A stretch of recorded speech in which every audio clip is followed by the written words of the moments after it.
Buenas noches, esto es Zona Franca, yo soy Daniel Pacheco. Hoy hacemos un programa variadito porque hay mucho tema suelto dando vueltas en la actualidad colombiana. Por una filtración de una ponencia de la Corte Constitucional que aún tiene que ser votada en la Corte, resurgió la política identitaria en Colombia. La ponencia pide legalizar el aborto para cualquier mujer que decida practicárselo antes de las 16 semanas de embarazo y el Centro Democrático propone ya un referendo para oponerse. Este es un debate moderno, bienvenido, y hoy lo tocamos en clave política para ver qué tanto puede energizar a la base de derecha últimamente un poco decaída. A propósito de la derecha, el gobierno de Iván Duque estuvo de retiro espiritual estrenando 3 nuevos ministros. Entraron ahora al gobierno el Partido Cambio Radical y el Partido Conservador. Los de la U parecen aún con dudas. ¿Cómo es el reset político que está planteando el presidente? Francisco Barbosa se posesionó como fiscal general de la Nación, uno de los cargos más poderosos del país, y ya hay un hecho serio que pone en duda su independencia. Parece que detrás del nombramiento y desnombramiento aparatoso y primíparo de su vicefiscal, Barbosa, según una investigación de prensa periodística, está siguiendo instrucciones de Casa de Nariño del presidente Iván Duque. Y a propósito de Duque y de su presidencia, luego de la entrevista que dio Aida Merlano en Venezuela, ahora hay un sector de la oposición que dice que esa entrevista es evidencia de que Iván Duque compró las elecciones. ¿Cómo son las cuentas de este cuento salido del último capítulo de la novela Merlano con coproducción del gobierno chavista? Aquí arranca Zona Franca.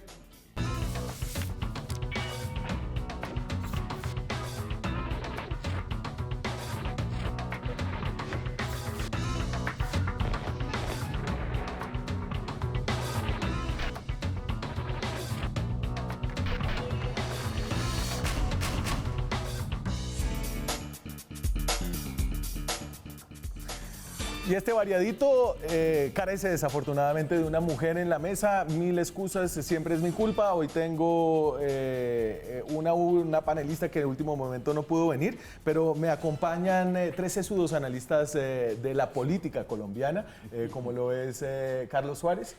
Carlos hace la Suárez terapia. Entre muchas otras cosas. Carlos, ¿qué más? Muy bien, ¿cómo vamos? ¿Cómo van los negocios? Pues los negocios bien. Consultor político de una lista larga que lo tienen por fuera de Bogotá. A ver, sí, recorriendo el país, las regiones. A ver, saque a brillar sus clientes. No. Los clientes no salen a brillar, vamos a hacer análisis político solamente. Pero todos son de derecha. No, tengo muchos clientes de izquierda y de centro también. ¿Sí? Sí, tengo muy grandes amigos en la izquierda. Es que el consultor político no es ni de derecha ni de izquierda, el consultor político es eso, consultor político. Eso decía uno de mis grandes maestros, Daniel Vinograd, eso es como vender zapatos. Sí, más o menos. Andrés Hernández trabaja con Gustavo Petro en el Congreso de la República, es miembro de la Colombia Humana. ¿Y qué más? Bien, ¿y usted? ¿Todo bien? Bueno. Inti Asprilla, representante de la Cámara del Partido Verde. ¿Cuál ala del Verde es usted, representante Asprilla? Somos progresistas. Somos representante por Bogotá. Somos personas de ideología progresista, somos un sector que cada vez va creciendo dentro del Partido Verde. Hay mucha gente ahí, como Camilo Romero. Eso es como verde con amarillo. No, yo lo pondría con un verdecito más oliva, tal vez. Verde oliva.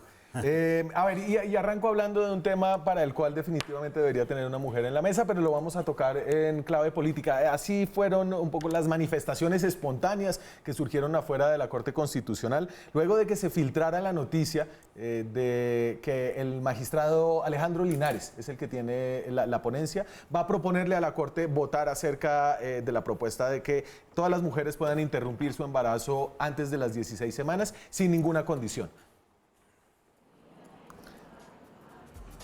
Ahí está, salieron las personas, hombres y mujeres que están en contra del aborto, grupos religiosos que creo yo tienen una voz que es a veces menospreciada en este debate, un debate que es profundo y es un debate que en mi opinión toca a toda la sociedad, donde obviamente las mujeres son protagonistas, pero donde todo el mundo debe tener el derecho a opinar. Después de eso, y en esta coyuntura, vamos a lo que dijo Álvaro Uribe, el director, el jefe, el presidente eterno en el Centro Democrático. Dígame el trino. Y dice: debemos prepararnos para un referendo contra la laxitud en el aborto ¿En qué queda el respeto a la vida? Esta es política identitaria, y así se llama esto, ¿o no, Carlos? Sí, pero yo quisiera entrar un poco más allá del tema. Lo primero que hay que decirle a la ciudadanía es que se está armando todo un debate frente al asunto, un debate que por supuesto va a tener unos ribetes políticos importantes, pero lo que anunció hoy la Corte Constitucional básicamente es la ponencia de un magistrado santista que lleva la ponencia. La Corte todavía no se ha pronunciado. Se entrará a pronunciar dentro de los próximos meses, no sabemos cuántos meses serán los que van a durar debatiendo el tema, y por supuesto, pues la sociedad entra en esta disyuntiva y se vuelve un asunto de carácter político por una filtración que yo creo que no debería haberse Eso dado. no debería suceder en la Corte Constitucional, además son solo 9 magistrados. Me recuerdan que, porque es una filtración, no estamos seguros si la ponencia dice que la interrupción debe ser antes de las 12 semanas o de las 16 semanas. Están todos esos datos en medio de los cuales se está debatiendo esto. Inti, usted... a ver, y no quiero entrar en el tema del aborto en sí. Hice un programa muy bueno la semana pasada al respecto. Lo pueden ver, tenía muchas mujeres. Políticamente, ¿cree que este es un tema que puede ser rentable? A ver, primero, concuerdo contigo en que esta discusión siempre tiene que hacerse con mujeres. ¿Qué es lo que está pasando con esto? Desafortunadamente, estamos ante una negligencia por parte del Congreso de la República de legislar con temas que tienen que legislar. Esto del aborto, hace tiempo se le está diciendo al Congreso de la República, hay que legislar, hay que mirar de qué manera se regula, hay que darle un acceso efectivo a las mujeres para que tengan el derecho a abortar, y eso hasta el momento no se ha querido hacer, y fruto de esto pues tenemos a la Corte Constitucional que termina haciendo lo que debería hacer el legislador, y ahí obviamente entran de todas maneras, digamos, un choque entre percepciones religiosas y percepciones filosóficas de los derechos reproductivos de la mujer. Bueno, yo no sé si será rentable, pero creo que es una discusión que tiene que darse, pero sobre todo escuchando a las mujeres y dejando al lado la religión. Bueno, y en eso lo que dice Inti, creería que es muy necesario también tomar el ejemplo de Bélgica. Creo que es uno de los ejemplos más claros sobre el tema del aborto. O sea, tener un límite de tiempo donde puedan abortar las mujeres, pero sin ninguna restricción. Uno no puede tampoco mandar en el cuerpo de una mujer y decirle, oiga, es que usted solamente puede abortar en estos casos. Uno no sabe la historia que tiene cada persona detrás para decidir si aborta o no aborta. Creo que eso es decisión de la mujer única exclusivamente, y el caso de Bélgica es muy bueno y creo que lo podría aplicar la sociedad colombiana. Y pues al igual los que se dicen llamar pro vida, pero tampoco ni siquiera defienden la vida de los líderes sociales, creo que esos no podrían, son un poco antimorales. Pero ¿sabe? fíjese que salió de una la idea del referendo. Y el uribismo tiene, yo creo que una nostalgia con la democracia directa que viene de ese gran éxito que fue el plebiscito. ¿Usted cree que un tema de estos pueda volver a agitar a esa base? Definitivamente la va a agitar y la está agitando, pero no solamente a esa base, a todas las bases. Es que cuando una discusión de carácter jurídico se termina volviendo a través de filtración un asunto político, pues evidentemente las fuerzas políticas en un país que entre otras cosas está pululando en una división política, pues la toma y la convierte en esto, en una discusión que va a terminar llevando a una... Digamos, yo creo que esto es un globo por ahora. Sí. El tema del referendo termina siendo por ahora un globo. Acuérdese que hubo varios globos de referendo de Uribe. Había un referendo para tumbar la JEP que nunca llegó a nada. Que no ha pasado. Había un referendo para la cadena perpetua. Ah, sí. Y tampoco, pero entre otras cosas porque es que todo el trámite del referendo al final de cuentas termina siendo muy difícil que pueda lograrse por una razón, porque es que estamos hablando de una decisión próxima de la Corte Constitucional. Cuando la Corte Constitucional tome la decisión, sea cual sea, que todavía no la ha tomado, el posible referendo tendrá que pasar por la Corte Constitucional. Y entonces, ¿en qué momento podría uno determinar que esto sí podrá llegar a ser una realidad en las urnas? Yo lo veo muy difícil. Por ahora, pues se le va a dar una capitalización política por los diferentes bandos que están componiendo. Entonces déjeme, yo me muevo de aquí, vamos a territorios más seguros. Hablando de capitalizaciones políticas, de pronto escucharon de Aida Merlano, que la entrevistó Vicky Dávila, la entrevistó en un patio bonito, lleno de matas, allá en Caracas, donde son torturados sistemáticamente todos los otros presos. Y a propósito de esa entrevista, de la cual el gran titular que surgió es los Char ayudaron a comprar la elección de Iván Duque. Ese fue el gran titular que salió de la entrevista, una entrevista evidentemente sancionada por el gobierno chavista de Nicolás Maduro. A propósito de ese titular, esto está diciendo uno de los líderes de la oposición, el senador Gustavo Petro. Vemos las denuncias que Aída Merlano ha hecho y la renuencia de la Fiscalía a investigarlas, denegando justicia a toda la sociedad colombiana. Bajo la excusa del castrochavismo esconden el deseo de impunidad. Ni más ni menos, si las denuncias de Aída son ciertas, y todos sabemos que lo son, el presidente ejerce un mandato ilegítimo y es altamente probable que Colombia Humana haya ganado las elecciones libres. Ni más ni menos, se demostraría lo que todos sabemos, que la mayoría de quienes hacen las leyes en Colombia son delincuentes. Bueno, hay varias fuertes afirmaciones. Carece de legitimidad la presidencia del gobierno de Iván Duque. La Colombia Humana habría ganado si no hubiera sido por la plata de los Char. Y todas las leyes las hacen delincuentes.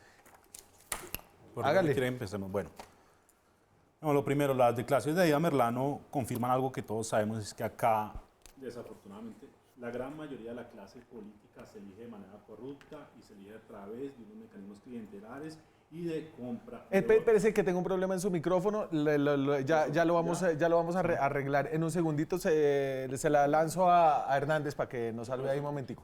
Bueno, respecto a las declaraciones de Merlano, confirma lo que ya muchos sabían respecto a la compra de votos en la costa. Eso es como tapar el sol con un dedo. Todo el mundo ya sabía de lo que pasa. Ya sabíamos, la silla vacía había hecho varios ejercicios. Y hasta el mismo Gerlín en una entrevista con Vicky Dávila en la W dijo que eso era súper normal en la costa. Entonces, venir a decir eso de Aída Merlano es ratificar lo que sabemos, es decir, básicamente que las elecciones pudiesen haber ganado pero por parte venga, de la Andrés, Colombia Humana. Entonces, Gustavo Petro perdió las elecciones por más de 2 millones de votos, ¿cierto? Aída Merlano decía que los votos en la costa se estaban comprando a 10.000 pesos. ¿Cierto? Para haber ganado la elección, para haberle ganado a Gustavo Petro, habría que decir, digamos, que había 2 millones de votos comprados. Pero pues es que si vemos el electorado de la costa, el electorado se rige por lo que digan los Char. Pero y eso lo sabíamos. No, en la primera vuelta ganó Petro, en la segunda ganó Duque. No. Sí, claro. Petro ganó las 2 vueltas. No, y decir básicamente que la compra de votos se dio, y si vemos los C14, muchos son adulterados. No, de acuerdo, en la costa y en todo el país se compran votos, pero ¿se compraron tantos votos como para que sea ilegítima la elección de Iván Duque? Bueno, es que también, como dice el dicho, de 7 a 5 escoge el pueblo y de ahí en adelante pone presidente la registraduría. Bueno, no, yo creo que varias cosas, pero lo primero es, a mí hay un tema que siempre me causa escozor, y es que desde el bogocentrismo siempre decimos que los votos se compran en la costa y que solamente en la costa es que pasa lo que pasa, y resulta que yo estoy de acuerdo en que el sistema democrático colombiano tiene unas falencias grandes y que hay corrupción. Eso ocurre, pero no ocurre solamente en la costa. Ocurre en absolutamente todo el país, y eso es importante tenerlo claro, porque eso ya es una estigmatización que me parece que no da lugar en pleno siglo XXI, en donde sigamos diciendo que es que el problema lo causa la costa. Ahora, 2 cosas hay que separar con lo que está pasando con el tema de la Merlano, y es las elecciones al Congreso son unas elecciones en las que evidentemente hay unas relaciones clientelares y en muchos casos hay compra de votos.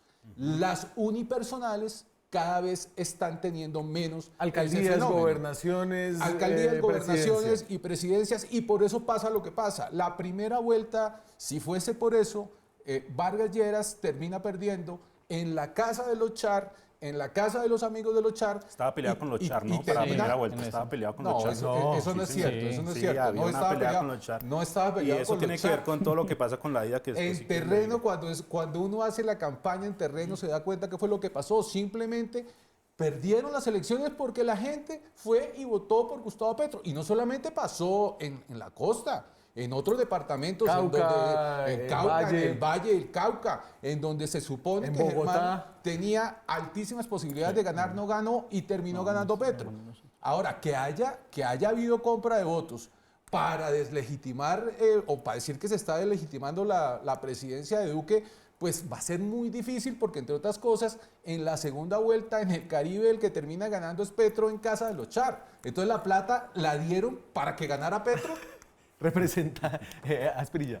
Bueno, son varios puntos. Lo primero, es evidente de todas maneras que hubo plata que no se declaró en la campaña de Iván Duque y que parte de esa plata muy posiblemente fue a pagar o a comprar votos. Ahora, ¿qué magnitud fue eso? No lo podemos saber. Es la primera vez que una persona que hace parte de esta... Hace 2 años Aida Merlano era una congresista y hacía parte del Partido Conservador y todo el mundo pensaba que era normal que estuviera ahí, así como mucha gente pensaba que era normal que Gerlein estuviera ahí. Una parte de la clase política tradicional está diciendo, efectivamente, para la segunda vuelta de Iván Duque, por lo menos en el caso de los Gerlein, se dio una plata. Pero esa esto lo dice Aida, ¿cierto? Eso lo dice Aida. No, Aida en segunda vuelta, ¿dónde estaba? Bueno, y entonces ahí vamos. A ver. Estaba presa. No, sí. Pero también hay que ponerle un poco, digamos, de lógica a la cosa. Es obvio que Aida se estaba hablando con Julio Gerlein en la cárcel. ¿O me lo va a negar usted? No, ni idea. Ajá, por eso. Entonces tampoco, o sea, el hecho de que Aida hubiera estado presa no quiere decir que necesariamente que estuviera desconectada de la realidad política. Es evidente que Aida se hablaba con Julio Gerlein desde la cárcel y que a partir de ahí, de todas maneras, pudo tener informaciones que está diciendo la opinión pública, que toca analizarlas y que hay una presunción de inocencia, sí, pero de todas maneras se piensa confirmar una cosa que todos sabemos, y es que la clase política de este país, que hace las mayorías en el Congreso y que entra en las campañas presidenciales, sobre todo en segunda vuelta, se manejan con plata, que esa plata sale de los impuestos, de plata que nos roban nosotros, y que eso tiene una incidencia en el desarrollo final de la contienda presidencial. O sea, ¿usted está de acuerdo con la afirmación de que esta es una presidencia que se ganó de manera ilegítima? Yo lo que creo es que nosotros estamos ante un sistema absolutamente corrupto, carente de legitimidad, que lo que está diciendo Aida demuestra o confirma lo que todos estábamos pensando, y que en la medida que nos estamos dando cuenta que las elecciones se definen acá por plata, que viene la corrupción, obviamente estamos frente a un gobierno ilegítimo. Bueno, Ahí lo dijo Inti. ahí lo dijo Inti. Mire, y no solamente eso, usted recuerda, Pisano había dejado... Es que a mí no me cuadran las cuentas. Pero no me cuadran. espere, le cuento una cosa. Aida toca un tema muy crucial y es el tema de los arroyos, de cómo ellos ingresaron dinero. Y a mí me trae un episodio y vuelvo y yo reviso los documentos que me dejó Pisano en ese entonces, antes de que se muriera, o bueno, de que lo mataran.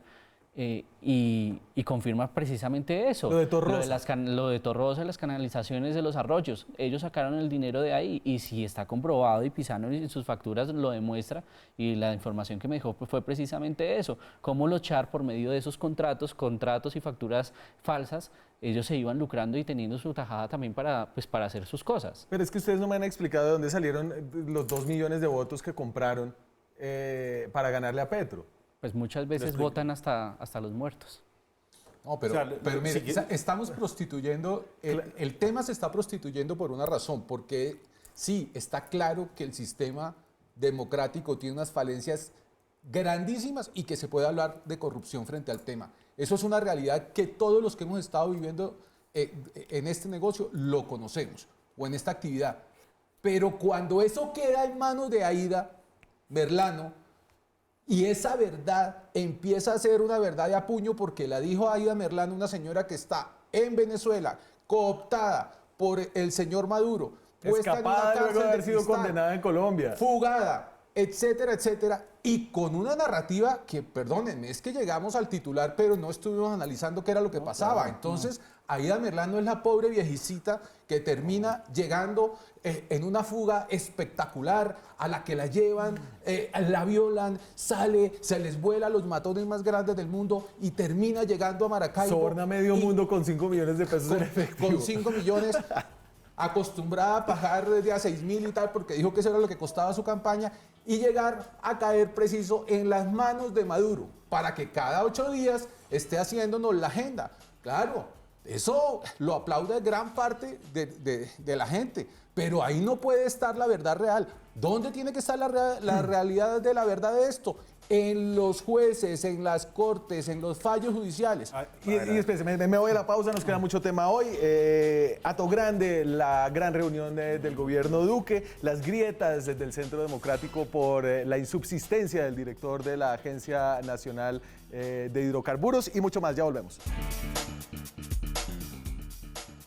Seguimos en Zona Franca, son las 9:26 de la noche, estamos en directo desde Bogotá. Recuerden que además de vernos por el canal Red Más, nos pueden ver por Twitter, estamos hoy en Periscope, estamos también en, si tienen Claro, en mi Claro App, nos pueden ver ahí sin pagar los datos.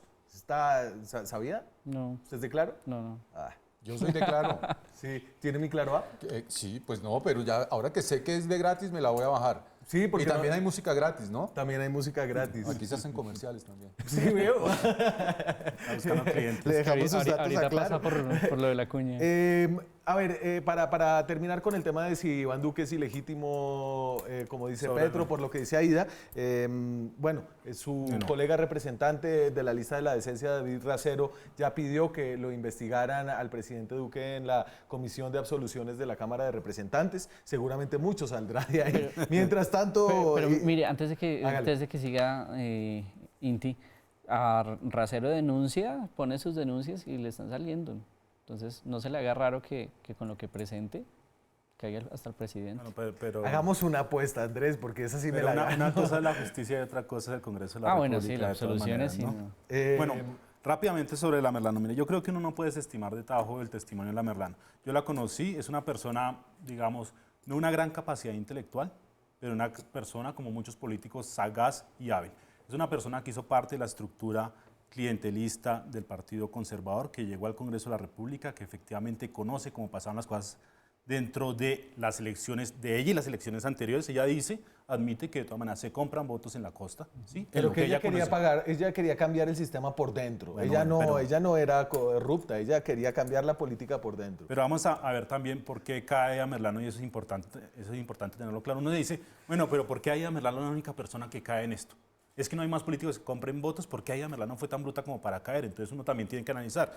Año 2017 se ve, Aida Merlano causa una ruptura entre la Casa Char y la Casa Gerlain en lo que iba a ser la sucesión o heredar la curul de Roberto Gerlain. ¿sí? A partir de ahí empieza toda una puja de poder. Por eso yo le decía también, hay para esa misma época una disputa, leve o no tan leve, pero se sabía que había una disputa entre Vargas Lleras y los Char. En su momento, Aida Merlano se va para el lado de los Char, logra mostrar que de todas maneras sabía manejar la política clientelista electoral de Sí. compra de votos y por eso de todas maneras termina cayendo en un proceso que uno dice, si Aida Merlano cayó, no puede ser la única que estaba comprando votos. Entonces, si Aida Merlano compraba votos, es evidente que los Char también compran votos y ellos también tienen que ser investigados. Y por eso estoy diciendo, Aida Merlano en la punta del iceberg, obviamente, Pero nos va a están siendo decirlo. investigados. Sí, pero vamos a ver qué sanciones hay. Sí, pero ¿cuántas investigaciones ¿Por no qué, tiene Ochar por qué en la cae fiscalía? únicamente Aida Merlano? Esa es la gran Sí, pregunta. ¿Por o sea, qué cogieron solo un Aida señor- Merlano, un señor es que solo ahí, Aida Merlano no compra sé, votos en ahí este hay- país? Yo creo que ahí hay unas imprecisiones. Primero, no había una división entre la Claro Casa que sí Char la y la había, Casa claro que Gerlain. sí, lea Pero- noticias de pero- 2017, pero- pero pero- bueno, pero ¿Y por pero qué es no que- va usted a Barranquilla y hace la política? Yo tengo claridad mental. Tan no había división y tan estaban juntos que la fórmula era Aida a la Cámara y la señorita o la señora Lilibet Ginás, Aida al Senado y Lilibet Ginás, que es de la Casa Char, Que es de cambio de la Casa Char. estaba haciendo fórmula para la Cámara. Pero es que usted Entonces, no me- ¿cómo dice usted que hay una división? Pues estamos partiendo de una falacia. Otra cosa Hacemos el ejercicio de distinta- escucharnos si quiere. Otra cosa Si quiere, hacemos el diferente, ejercicio. otra cosa ¿No? diferente Si es quiere, que uno hacemos el podría ejercicio. terminar diciendo investiguen. Y a mí me parece No. que es lo que hay que hacer. Pero es que no va a pero pasar si nada si estamos los haciendo investigan. precautelarmente una condena a unos personajes que todavía no han sido ni siquiera llamados a indagatoria porque están aforados, se irían por la corte, pues yo creo que sí nos estamos apresurando. Yo creo que el camino es terminar diciendo, investiguenlos, que investiguen a Arturo. Claro, Arturo ya está dentro de la sentencia de Aida, está solicitado Sí, que ya se abra le investigación. compulsaron copias. Entonces que abran la investigación y que empecemos a jalar las pitas a ver qué fue lo que pasó. Pero no podemos dar la verdad de una señora que un día se suicida, que al otro día la violan, que termina en manos de Maduro cada 8 días haciendo una agenda periodística que nos está haciendo la agenda hoy, diciendo que ahí está Vamos, toda la vamos, verdad. que le vámonos, sirvió vámonos durante- al mire, le próximo sirvió tema. durante- mire, dos precisiones. Lo primero, yo no dije que Aida estuviera peleada con la Casa Char, y usted como analista político lo debe saber. Los políticos se pelean entre ellos y van viendo cómo arreglan sus diferencias a través ¿Usted de la es plata. político, Por eso le estoy diciendo, usted como congresista? analista político sabe que los políticos se pelean entre ellos, y en el caso de la Casa Char y de la clase politiquera de este país se pelean por plata. Y esa pelea se da en ese momento de quién iba a manejar la cruz de Roberto Gerlain y quién iba a manejar plata. Y en ese orden de ideas yo sí digo que Aida Merlano no es la única que compra voto en este país y que lo que está demostrando es la gravedad de la corrupción que tenemos y hay que escucharla y hay que empezar a develar todo lo que está pasando. Avancemos. Me voy a Casa de Nariño. Casa de Nariño... Es decir, Casa de Nariño siempre era el centro de gravedad de la política colombiana, una política presidencialista que en este gobierno siento que ha perdido esa atracción planetaria que tenía antes y por eso esta cumbre de Atogrande pasó un poquito por debajo del tapete, pero a ver qué dicen ustedes. Les voy a poner a... Diego Molano, que es el gerente, que es el director del DAPRE, es como un secretario general del gobierno de Iván Duque, el que lidera la conversación más grande del mundo y menos escuchada. Entonces, los mensajes de Molano después de la cumbre de Atogrande. El crecimiento económico de 3.3%, que es un crecimiento excepcional en América Latina, el más alto de los últimos 5 años, pero para dar un gran énfasis en el empleo.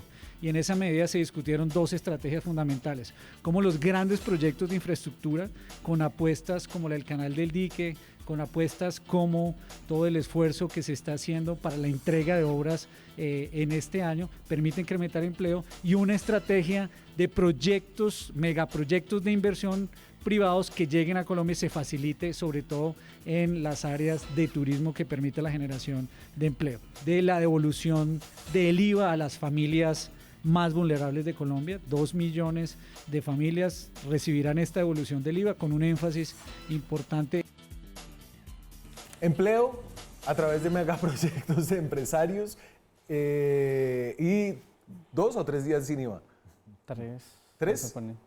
Me imagino que lo iban a aplicar ahorita el 30 de febrero. ¿Por qué el 30? Ya, el 30 de febrero. Bueno, yo lo veo de una forma, es que el gobierno no ha avanzado, el cambio de ministros no ha servido para nada. Ellos siguen como un... O sea, en mi condición podría decir que el problema de Duque es falta de comunicar. Y a pesar de que llegó el supercomunicador que termina sacando los trapos al sol de todo el mundo, no sirve de nada. Y si él no comunica lo que hace, jamás va a poder decirle a la gente qué es lo que está haciendo. Eso sí es un claro lo que hay que decir. La economía naranja no le ha servido para nada. Pero espere, si usted que lleva temperatura de Congreso, ahorita el 16 de marzo, cuando vuelvan a sesionar, ¿usted cree que la cosa con Cambio Radical no va a caminar? ¿No van a tener las mayorías en el Senado, en la Cámara que necesitan? Se supone que ellos ya iban para la presidencia del Senado, si no estoy mal. Sí, pero es decir, pero el presidente tenía un problema de gobernabilidad, ¿no? Era difícil hacer mayorías para los proyectos que realmente le interesaban. Ellos caminaban a reforma tributaria, pero no caminaban a una cantidad de otras cosas. Ahora parece que llega pero este para nuevo eso, aire. para eso dieron la mermelada de varios puestos. Para eso ellos negocian con esa forma. Si usted le da mermelada, obviamente ellos tienen que hacerle caso a sus jefes políticos. ¿Qué quiere decir usted con mermelada? Los ministros, viene uno de la U, viene otro de Cambio Radical, obviamente eso se llama mermelada. Si ustedes no lo ven así como mermelada, pues sí. ¿Usted lo ve como mermelada? Bueno, le voy a explicar, digamos. Gracias. No, le voy a explicar cómo estaba la cosa en el Congreso. Usted habló del Congreso, entonces Sí, señor, yo le explico cómo está la cosa en el Congreso. En el Congreso lo que se decía en diciembre para aprobar la locura de reforma tributaria, que era lo más impopular en medio de un paro, los políticos tradicionales de la U, de Cambio Radical, decían, miren, nosotros ya tenemos charlada la entrada al gobierno y por eso vamos a apoyar esto. Y es que sí, yo creo que de todas maneras, digamos, un político se debe en cierta manera, los que hacemos política de opinión se deben a lo que piensa el pueblo. Y es evidente que asumir una postura de defensa de un gobierno, una reforma tributaria en un momento de paro nacional era, digamos, uno como político que vive opinión no lo hace. Eso lo hicieron en su momento porque ya tenían acordada la entrada al gobierno tanto del partido de la U como de Cambio Radical. Y hoy está materializando con la entrada de 2 ministros. Uno es Ángel Custodio Cabrera, senador muy controversial con su relación lo que fue las madres en el ICBF, otro de Cambio Radical que se me olvida en este momento el nombre. Y sí, obviamente, van a empezar a tener un manejo más grande en el Congreso de la República para temas que se vienen, que son muy complejos para el país, como la llamada reforma laboral y pensional. Mire, yo quiero hacer un análisis. Cuando terminó de hablar Molano, esta mesa quedó en silencio. Y quedó en silencio porque ahí sí creo que la cosa es más grave. El problema aquí no es que no estén comunicando, es que no hay que comunicar. El gobierno no tiene, todavía no ha encontrado, y ya vamos para el segundo año, y yo creo que ya no se encontró. No hay una meta, un camino, ni un horizonte claro que haya puesto realmente la Casa de Nariño a decirnos vamos a caminar por esta senda. Esa senda todavía no se conoce. Y lo más grave de todo es que de las cosas más importantes que habían ocurrido era que supuestamente íbamos a gobernar sin mermelada. De pronto, si uno no le quiere conceder algo al gobierno, le podría haber concedido eso los primeros años. Hoy hace un enroque y le deja al país la sensación de que volvió la mermelada, y creo que lo hace 2 años tarde, porque la gobernabilidad debía haberse prestado y presentado desde el primer momento, y resulta que lo hace 2 años tarde, en donde ya la gobernabilidad yo diría que no es necesaria, porque ¿para qué es necesaria? ¿Cuál es la gran meta que vamos a lograr con esa Reforma gobernabilidad? pensional, reforma a la justicia, reforma laboral. ¿Y usted cree que los señores congresistas de cualquier partido se van a ir a dar el látigo 2 años antes de su elección con reforma pensional y con reforma laboral frente a todo esto? Yo creo que es el momento de pronto echarle mano a la mermelada, pero eso no va a garantizar que la agenda legislativa, que entre otras cosas son unas reformas que tampoco están cumpliendo un sueño colectivo del país, vayan a solucionar absolutamente nada. Yo en eso, digamos que puedo ser muy crítico y veo que las cosas al final de cuentas están saliendo muy crítico. Están saliendo mal y pueden terminar peor. Mire, antes de entrar al programa estaban pasando una entrevista con Ernesto Samper. Sí. Y creo que era el director. Giovanni Celis. Sí, le preguntaba a Ernesto Samper que estaba fallando el gobierno de Duque, y él decía, pero es que la bandera de mi gobierno fue lo social, el de Duque la seguridad, el de Santos la paz, y le preguntan, ni Duque no sabe ni dónde está parado, decía él. O sea, si lo dice un expresidente, perdón, podrá tener el repertorio a sus espaldas. No, o sea, el elefante en la sala, todavía sí, lo tiene.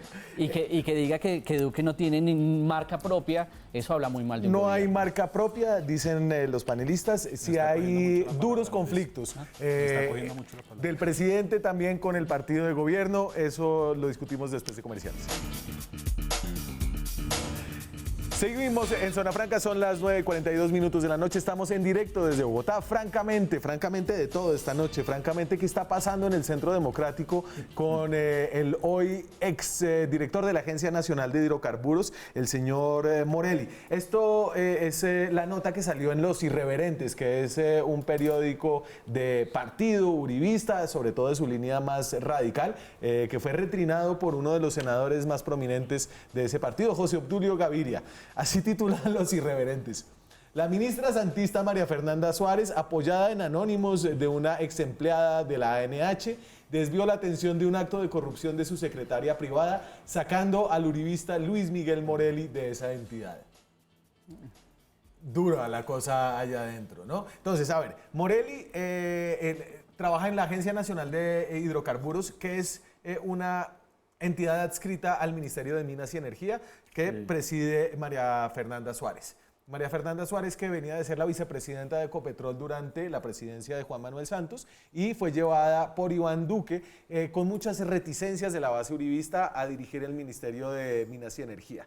El expresidente Álvaro Uribe insistió en meter ahí a Morelli, quien fue exgobernador de Norte de Santander. Un político conservador primero, después Centro Democrático. Muy cercano a Álvaro Uribe. Muy cercano al uribismo. Y lo metió a la ANH, ¿cierto? Sí, también se podría decir que Duque metió al ministerio a la Suárez siendo santista. Es otra manera de verlo. Listo. Y entonces estaba esta tensión que ya había burbujeado en varias oportunidades, y ahora revienta cuando el presidente de la República declara insubsistente, que es una manera, dicen ustedes, me decían, de echar, pero echar como... Con portazo. Con portazo. Fuera de cámaras decíamos algo más fuerte. Sí, por la puerta de atrás, como un can. Como un can. Dígalo bien, como un perro. Como un perro lo echó. Sí. Y lo echó dejando la sensación de que lo echaba porque se habían cometido actos de corrupción ahí. Esto es un conflicto duro dentro del Centro Democrático, ¿cierto? Es de honor, yo creo que es de honor. Cuando se nombra a la ministra Suárez, siempre hubo un resquemor grandísimo porque el uribismo más radical y el uribismo en general sentía que ella era muy de la casa Santos y muy del corazón de Santos. Y siempre hubo esa pugna porque ella siempre quiso sacar al señor Morelli de su cargo de la ANH. De hecho, y estas peleas, mire que son unas peleas que atraen el morbo, pero terminan siendo un problema grave para el país. El campo, el minero energético, estábamos hablando de eso. Duraron los vicepresidentes vacantes durante más de 6 meses por cuenta de esa pelea entre ministra y el director de la ANH, paralizado el sector minero energético. Sí. Y ahora el pulso lo termina ganando el ala santista del gobierno Duque sobre el uribismo más antiguo representado en Morelli. Lo sacan por la puerta de atrás, le tiran la puerta en un momento personal que además es muy complicado porque él estaba en Nueva York atendiendo una enfermedad grave que tiene su hija que está hospitalizada, pide permiso, un permiso personal, y en vez de llegar el permiso, le llega la insubsistencia. Y además, en medio del conflicto entre la ministra Suárez y el exdirector Morelli, se empiezan a sacar trapitos de presuntos actos de corrupción, ¿cierto? Entre los dos, porque los dos se acusan mutuamente, Andrés. No, y no solamente eso, y ahí está la ministra tapándole el nombre a su amiga Marcela Bejarano, que es una de las personas que tiene gran parte en todo este escándalo de corrupción. Y además, si uno se pone a analizar, la señora aparece que tiene paraísos fiscales en Panamá con una empresa que se llama BA Consultores, y empieza uno a hablar hilos, qué es lo que está pasando, y vemos que son más de 3.000 millones los que están en juego, bueno, que ya se robaron porque según lo que pasa es que no encuentran esa plata donde está, y ellos señalan, crean el fondo para la economía naranja, y ya viene la economía naranja del presidente Duque, se ve inmersa en todo este escándalo. Pero a Morelli no le va mucho mejor, porque la Contraloría le tiene un informe donde pone en duda cerca de 700.000 millones de pesos que se ha gastado. Sí, hay un informe de la Contraloría hablando de irregularidades y casualmente este tema que menciona Andrés, los mismos irreverentes lo acaban de publicar ayer o antier, de manera tal que parece ser que de los dos bandos estaban cometiendo irregularidades y en las peleas de comadres se conocen las verdades, decía mi abuela. ¿Usted quiere algo ahí o pasa? No, pues tenemos más temas. Que es una falta absoluta de gobernabilidad. Un gobernante, un presidente no puede dejar que escale hasta tal manera un conflicto interno al interior de un ministerio, ¿sí? Yo creo que declarar la insubsistencia demuestra la falta de manejo político que tienen para, digamos, gerenciar los conflictos que tienen al interior de sus mismas huestes. Si uno sigue dando cuenta que las discusiones siempre terminan en lo mismo.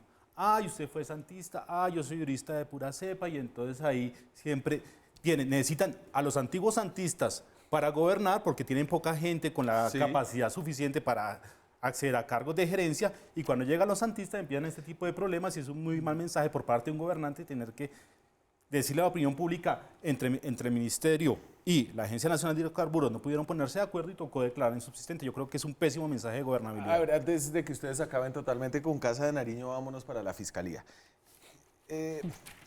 Con Casa de Nariño están acabando otros, perdónenme. Sí, eso ahí no hay nada que hacer, eso no se va a recomponer nunca. Llegó un nuevo fiscal general, este es probablemente el segundo, debatiblemente, el segundo cargo más poderoso del Estado colombiano. Francisco Barbosa es el nuevo vicefiscal, y llegó Francisco Barbosa y había mucha anticipación. Fiscal. Sí. Mucha anticipación por quién nombraba de vicefiscal, gracias Carlos, y se paró junto a su candidato, no a su candidato, a la persona que iba a ser su vicefiscal, y dijo lo siguiente. Es un gran honor para mí como fiscal general de la Nación tener un compañero de la valía del doctor Juan Francisco Espinosa a mi lado en estos 4 años. Bienvenido, señor vicefiscal. Juan Francisco Espinosa, que había sido nombrado recientemente por el gobierno de Iván Duque en Migración Colombia, y quien horas después de esta elogiosa bienvenida que le dio el nuevo fiscal general, publicó este trino. Ahí va. Tras analizar en familia el generoso ofrecimiento del fiscal Francisco Barbosa, quiero anunciarles que le he manifestado en la mañana de hoy mi decisión de no aceptar la vicefiscalía por razones estrictamente familiares. Gracias, fiscal, por esta gran oportunidad. Esa despedida estuvo igual que la de Nicasia. Se argumentan unas cosas con la familia, pero no saben el trasfondo de lo que hay. Pero el señor lo presenta, está ahí. O sea, usted no había hablado con su familia. Pues al general le colocan 4 soles y a la semana sale a decir que por decisiones familiares. Me voy a dejar tiempito para esta discusión. Es importante, es la llegada de Francisco Barbosa a la Fiscalía. Lo seguimos discutiendo después de comerciales. Ya volvemos. Seguimos en Zona Franca. Veníamos hablando del fiscal general, del nombramiento frustrado, interrumpido de su vicefiscal, que tiene varios elementos. Carlos. Sí, yo lo que creo es que aquí hubo de esas cosas que le pueden pasar a uno cuando llega a un cargo y que lo sorprenden y pues uno se puede equivocar. Mi amor, acepté ser vicefiscal sin consultarte. No. Ya verás para dónde voy. Es que uno tiene que salir a decirle la verdad y ponerle la cara al ciudadano. Lo que no lo puedes creer es imbécil. ¿Dónde creo yo que está el problema? Es que sí pasó que el señor vicefiscal se echó para atrás, pero se echó para atrás porque Andrés Pastrana publica una carta, pone sobre la palestra un posible impedimento en el tema de Odebrecht y el señor reflexiona en 48 horas y el sábado por la mañana colocan ese trino y salen a decir que fue un tema familiar. Ahí es donde creo yo no, estrictamente personales, tiene toda la razón. Está el problema. Mis razones estrictamente personales es que había trabajado con Luis Carlos Sarmiento y se me había olvidado decirles mientras sigue avanzando la investigación por corrupción. Con un trino 5.000 veces retuiteado, fijado en la cuenta de Andrés Pastrana. Hombre, al ciudadano no se le puede tratar como imbécil nunca. Este es un gobierno en el que Andrés Pastrana tumba vicefiscales. Bueno, antes de posesionarse, precautelarmente. Pero al menos él lo hizo antes de posesionarse, no como Néstor Humberto que duró cuánto tiempo ahí metido. Y él también tenía su inhabilidad en el caso de Odebrecht. Usted fue gran convocante a marchas renuncie fiscal, sí señor. Inti, ¿algo por ahí? Pues, obviamente es una primiparada de lo más burdo posible. Usted se leyó el artículo de La Silla Vacía que firmó Juanita León diciendo que había sido por Duque que Barbosa había nombrado a ese vicefiscal y que seguía esperando razones del presidente Duque para nombrar a quien será definitivamente el vicefiscal. Digamos, la cercanía del actual fiscal con el presidente es de la entraña, su mejor amigo, etcétera, en la universidad. Lo que yo digo es que hay una absoluta falta de pericia por parte del actual fiscal de escoger como vicefiscal una persona que sabía él, imposible que no lo supiera, que iba a tener posibles impedimentos, ¿sí? Uno para hacer un nombramiento de tal alta magnitud, lo primero que debe hacer es indagar el historial de la persona. Y es obvio, y yo creo que Barbosa lo sabía, que este señor venía, volvemos a lo mismo, santista, que tenía una relación con el expresidente Juan Manuel Santos y que eso iba a acarrear unas consecuencias que afortunadamente por primera vez pues Andrés Pastrana manda esa carta y se logra evidenciar antes de que el señor se posicione que tenía un conflicto de intereses que verdaderamente era grave. Bueno, se me va a acabar el tiempo. Antes de irme, quiero hablar del congresista más sonado hoy, de la persona que está haciendo pensar al país. Se llama el senador Manguito y esto es Enredados.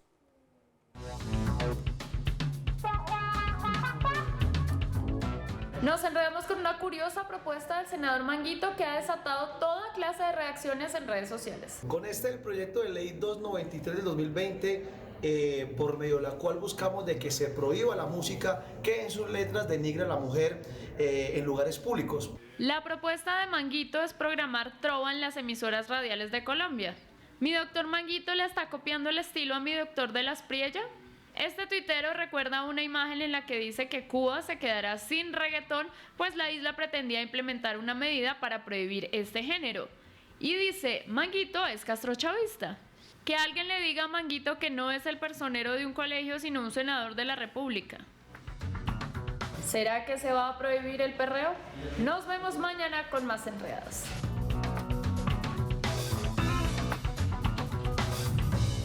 A ver, pero Manguito, hay que... Es una propuesta que no va a tener ninguna trascendencia, no va a llegar a nada, pero es buenísima para posicionarse. Buenísima. Además, Manguito lo eligió en los votos de Gustavo Petro y ahora se volvió. Puro marketing. O sea, lo que sí es claro es que Manguito es experto en hacer marketing. Sí, porque de proyecto lo veo mal. De proyecto mal, pero de marketing bien. El sombrero, la cosa, ahora prohíbe el perreo. Bueno. ¿Usted perrea, Daniel? Sí. Ah, bueno. Entonces se la verá con Manguito. Sí, de vez en cuando. No, es que solamente llamarse Manguito ya eso es desastroso. Sí, apodarse. Alias Manguito. Ah, bueno, pero señor, se llamaba Manguito antes cuando ustedes lo metieron en la lista. Ah, no, otra cosa es de que se ha colado. Ahora se puede cambiar a un alias menos, más a la derecha. estrato. Sí, más a la derecha. Ahora se puede llamar Aguacate, ¿no? No, no, porque ese es de Pues, ese es de nosotros. ustedes, sí, sí. No, el hombre se quedó sin fruta, pitaya. ¿Algo? No, Sí, muy ganó breve, mire, la- Manguito se eligió con los votos de la Colombia Humana, hace parte hoy en día de la estructura uribista, y para tratar de distraer la atención en un momento tan álgido, que siempre hubo momentos álgidos con este gobierno, pues este tipo salió con esa locura y, como dicen, para distraer al pueblo, pan y circo, y Manguito es el circo de este pueblo. Pero Por el día de hoy. Manguito Porque pan no. Por el día de hoy. No, Manguito va para la reelección. Yo creo que está posicionándose para sacar más que varios de los aspirantes en esa lista uribista. Me dicen que le ha ido bien, ¿no? Dentro de lo que se está moviendo allá. Pero por la lagartería que hace. Por lo que nada sea, más. pero O sea, tiene cosas. Sí, es posible. Claro, por eso lo decimos, Manguito hace parte de la estructura del gobierno hoy en día, y por eso digo, yo creo que en un momento tan álgido como este le dijeron, Manguito, salga con una de esas locuras. Y ahí salimos hablando de Manguito. La anterior fue regular la protesta, ¿no? Y ahora sale con esto ya. La Pues próxima siempre para hablar elección. de otra cosa, lo importante, eso es Sí. Manguito. La otra Honorable elección. senador de la sí. República de Colombia. La otra elección ya va a ser la fruta preferida del gobierno, que El es la voto de papaya. Manguito, recuerden, vale igual que el voto de Gustavo Petro. Y un poquito más que el de Inti porque es senador. Con eso me voy. Muchas gracias, señores, por estar aquí esta noche. A ustedes muchas gracias. Nosotros nos vemos mañana con más periodismo, con más debate, con más opinión. Chao.